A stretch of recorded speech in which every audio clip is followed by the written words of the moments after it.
Assalamualaikum warahmatullahi wabarakatuh. Perkenalkan, nama saya Fatimah dan rekan saya Afif Hardian. Seperti kami dari kelompok 8 ingin membacakan presentasi yang berjudul Pengertian HAM, Landasan HAM, dan Aplikasi HAM.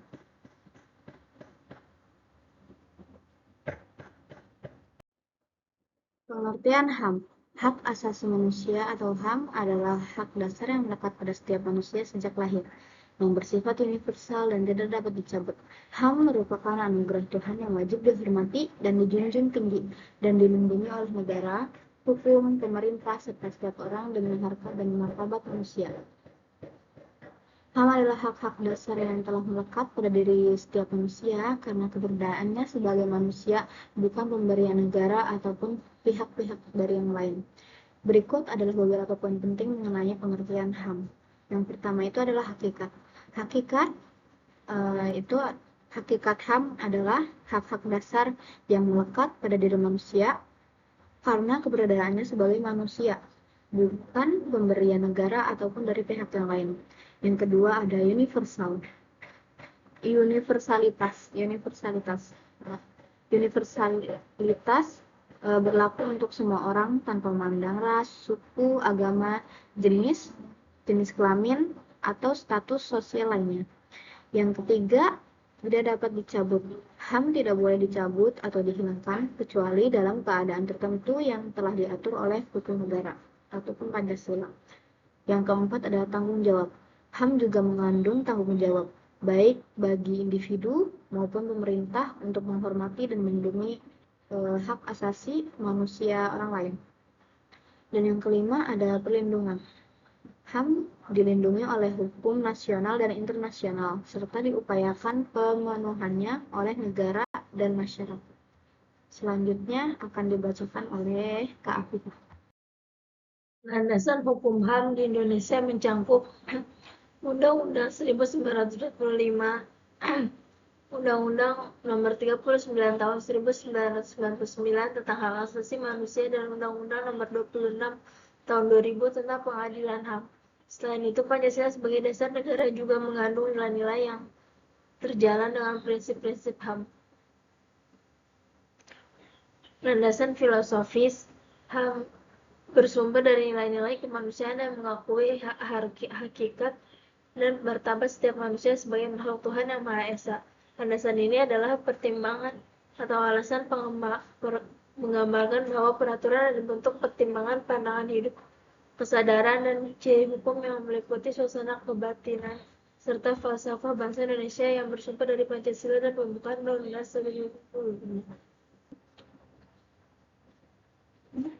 Undang-Undang 1945 Pasal 28A hingga 28J Undang-Undang 1945 secara khusus mengatur berbagai hak asasi manusia seperti hak untuk hidup, hak atas kebebasan beragama dan untuk mendapatkan pendidikan, dan hak untuk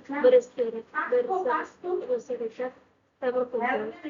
Undang-Undang Nomor 39 Tahun 1999, Undang-Undang ini menjadi landasan utama dalam perlindungan dan menegakkan HAM di Indonesia, mengatur hak-hak dasar manusia dan kewajiban negara dalam menghormati perlindungan dan memenuhi HAM. Selanjutnya ada landasan HAM. Landasan HAM terbagi menjadi 3, yaitu landasan filosofis. Landasan filosofis hak asasi manusia dari landasan ini bersumber dari nilai-nilai kemanusiaan yang mengakui harkat dan martabat setiap manusia sebagai makhluk Tuhan yang Maha Esa. Landasan ini adalah pertimbangan atau alasan yang menggambarkan bahwa peraturan yang dibentuk mempertimbangkan pandangan hidup, kesadaran, dan cita hukum yang meliputi suasana kebatinan serta falsafah bangsa Indonesia yang bersumber dari Pancasila dan pembukaan Undang-Undang Dasar 1945. Kemudian yang kedua adalah landasan yuridis. Landasan yuridis adalah dasar hukum yang menjadi pijakan bagi perlindungan dan penegak HAM. Landasan ini mencakup berbagai peraturan perundang-undangan, baik di tingkat nasional maupun internasional yang menjamin hak-hak dasar manusia. HAM ini telah dilindungi dan diatur oleh hukum. Contohnya seperti Undang-Undang Dasar Negara Republik Indonesia tahun 1945, terutama pada pasal 28A sampai J. Lalu ada contohnya lagi, itu Undang-Undang Nomor 39 tahun 1999 tentang Hak Asasi Manusia atau HAM. Lalu ada Undang-Undang Nomor 26 tahun 2000 tentang Pengadilan HAM. Dan yang terakhir contohnya itu Deklarasi Universal Hak Asasi Manusia, yaitu Universal Declaration of Human Rights pada tahun 1948. Dan yang ketiga ada landasan sosiologis. HAM muncul sebagai kebutuhan sosial masyarakat untuk menjamin keadilan, kesejahteraan, dan kebebasan, baik dalam lingkup individu maupun kelompok. Landasan sosiologis juga merupakan pertimbangan atau alasan yang menggambarkan bahwa peraturan yang dibentuk untuk memenuhi kebutuhan masyarakat dalam berbagai aspek, serta menyangkut fakta empiris mengenai perkembangan masalah dan kebutuhan masyarakat negara. Selanjutnya, aplikasi HAM akan dibacakan oleh Afifa. Apa aja aplikasi HAM? Mengacu pada berbagai aplikasi yang berkaitan dengan hak asasi manusia atau HAM, baik yang dikembangkan oleh pemerintah maupun organisasi non-pemerintah. Beberapa contohnya termasuk aplikasi untuk pemantauan pelayanan publik berbasis HAM, perpustakaan digital HAM, dan aplikasi untuk perusahaan dalam mengidentifikasi risiko pelanggaran HAM. Selain itu, ada juga aplikasi yang berfokus pada literasi HAM dan pendidikan HAM. Berikut adalah beberapa contoh aplikasi yang berkaitan dengan HAM.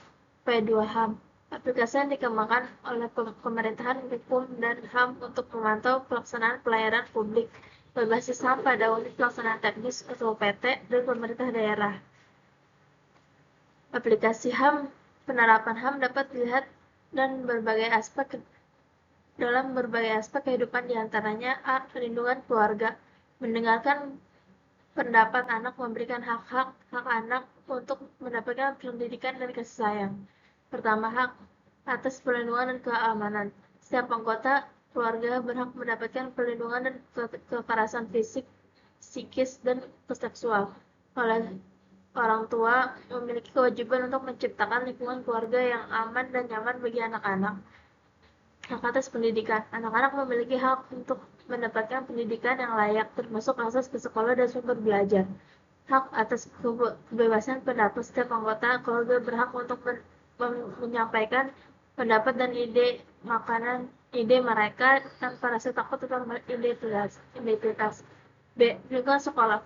Memberikan kesempatan yang sama kepada semua siswa untuk belajar, mendapatkan dan mengikuti kegiatan ekstrakurikuler. Pertama, hak atas pendidikan yang layak. Siswa berhak mendapatkan pendidikan yang berkualitas tanpa diskriminasi berdasarkan ras, agama, jenis kelamin, atau latar belakang lainnya. Kedua, hak atas lingkungan sekolah yang aman. Sekolah harus bebas dari kekerasan, intimidasi, dan diskriminasi. Sekolah juga harus menyediakan fasilitas yang memadai dan aman bagi siswa. C. Lingkungan masyarakat. Menghormati kebebasan beragama, menghargai perbedaan pendapat, serta menjaga kerukunan antar warga. Pertama, hak atas kesamaan di depan hukum. Setiap warga negara memiliki hak yang sama di depan hukum tanpa diskriminasi. Kedua, hak atas kebebasan beragama dan berkeyakinan.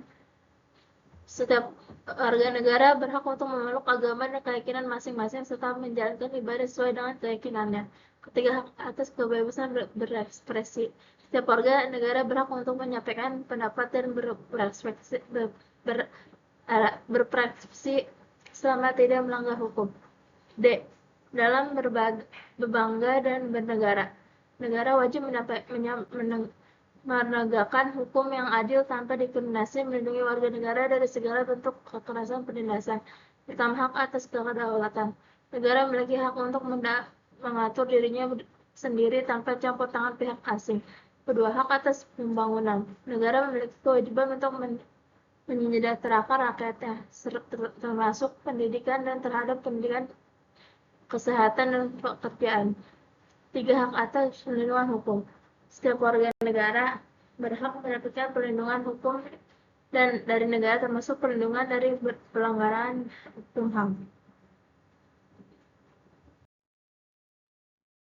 Sekian presentasi dari kami. Presentasi yang telah kami bawakan yakni pengertian HAM, landasan HAM, dan aplikasi HAM. Saya Umi Fatimah. Saya Femardianti. Kami mengucapkan sekian dan terima kasih. Assalamualaikum warahmatullahi wabarakatuh.